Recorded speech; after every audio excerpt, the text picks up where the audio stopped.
Hey there. This might sound a little vulnerable, but I feel like God's been lovingly confronting something in me lately.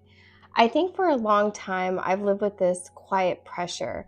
Like, if I could just do the right thing, figure out the next step, make the right decision, then I'll finally get to the breakthrough I've been praying for.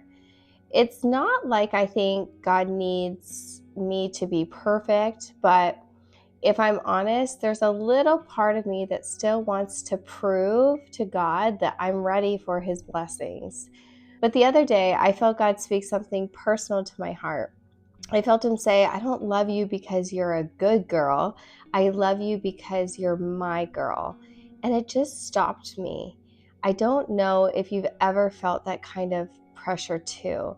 Like maybe if you were just more disciplined or more patient or just figured out how to hear God more clearly, then maybe something would finally shift. Yeah, me too. But what if God's love isn't waiting on our performance? What if we don't have to be in the go mode to be in his favor?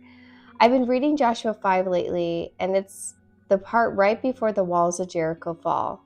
And what stood out to me wasn't the battle, it was what happened before the battle. The Israelites had crossed over the Jordan River, and God told them to stop. No marching yet, no taking the city, just pause. They celebrated the Passover, they rested, and then something wild happened. The manna from heaven stopped. For 40 years, God had been feeding them from heaven, but now it was time to eat from the land he brought them into. That moment really hit me because sometimes the next step isn't clear. God is signaling that a new season is beginning. And if I'm honest, I don't feel totally ready for what's ahead. I still have questions. I still wish I had more clarity. But I think God's been showing me that sometimes He doesn't want us to work for the next thing. He just wants us to receive it, to actually believe that we are loved, provided for, blessed, not because we figured it out, not because we earned it, but because we belong to Him. It reminds me of Ephesians 2 8 through 9. For it is by grace you have been saved through faith, and this is not from yourselves. This is the gift of God, not by works. And Isaiah 30:15 says, in returning and rest you shall be saved. In quietness and trust shall be your strength.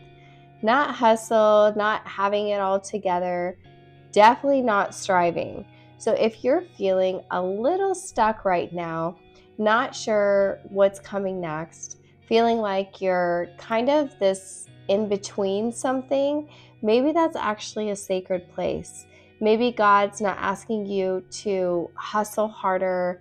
Maybe He's just asking you to sit with Him, to rest in the truth that you are loved, not because you're a good girl or good boy, but because you're His girl, you're His boy. I don't know what God's going to do next, but I do know He's not in a rush. He's not looking at your to-do list. He's looking at your heart. And sometimes the most beautiful things He does in us happen when we stop trying to earn them. Let Him surprise you.